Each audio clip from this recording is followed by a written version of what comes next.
আমরা মাটি কামড়ে গত 72 ঘন্টা পড়ে থেকে আজকে সব আসনে তৃণমূল কংগ্রেসকে হারিয়ে আমি আপনাদের এখানে এসেছি।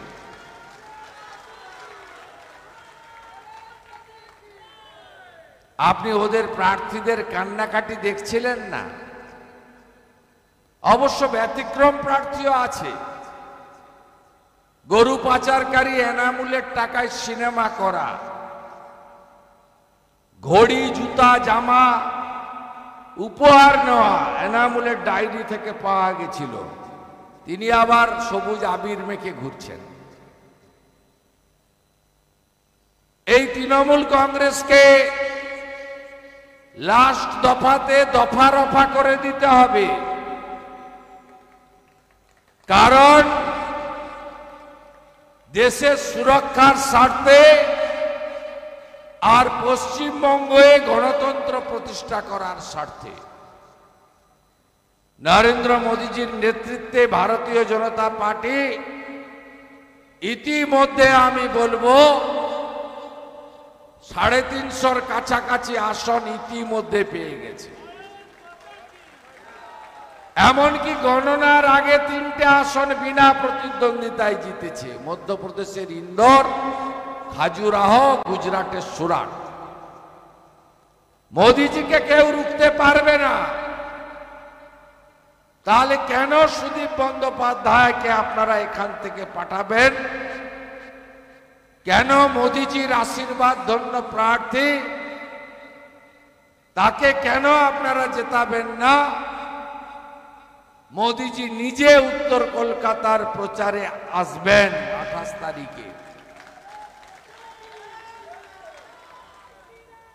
তাই নরেন্দ্র মোদীজির কাছে সঠিক যোগ্য সাংসদকে পাঠিয়ে আমরা উত্তর কলকাতা, আমাদের সবচেয়ে পুরনো কলকাতা, এর ঐতিহ্য আছে, এর গৌরবোজ্জ্বল ইতিহাস আছে, স্বামী বিবেকানন্দের পবিত্র ভূমি এখানে। এখানে বাংলা বাঙালি যাদের দ্বারা পরিচিত হয়েছে গোটা পৃথিবীতে, তাদের কারোর জন্মভূমি, কারোর কর্মভূমি এই উত্তর কলকাতা। এই উত্তর কলকাতা থেকে রাষ্ট্রবাদী নেশন ফার্স্ট মন্ত্রে দীক্ষিত পার্টির প্রতিনিধিকে পাঠাবো আমরা দিল্লিতে। আপনারা দেখছেন নরেন্দ্র মোদীজি তার যে এই 3 মাস ধরে লাগাতার প্রচার, সেখানে তিনি কি বলছেন? বলছেন আমি 10 বছরে এই কাজ করেছি। সেই কাজের হিসাব দিচ্ছেন তিনি। আর তিনি 5 বছর আবার চাইছেন, কি করতে চান সেটাও বলছেন।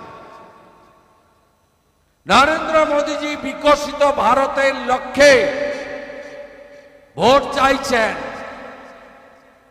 নরেন্দ্র মোদীজি বলছেন আমি ভারতবর্ষকে পৃথিবীর 3য় শক্তিশালী অর্থনৈতিক দেশে পরিণত করতে চাই। নরেন্দ্র মোদীজি বলছেন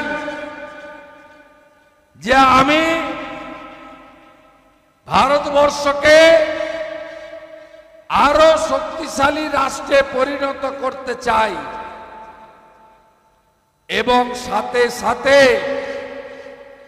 তার 10 বছরের কার্যকালে তিনি যা যা কমিটমেন্ট করেছেন সংকল্পপত্রে, তা পূরণ করার নজিরও আমাদের সামনে তুলে ধরছেন।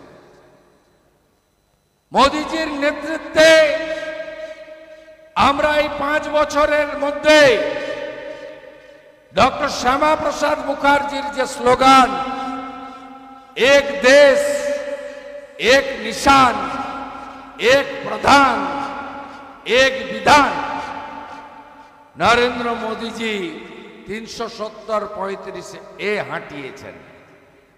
নরেন্দ্র মোদীজি মুসলিম মহিলাদের উপর অত্যাচার বন্ধ করে ট্রিপল তালাক বন্ধ করেছেন।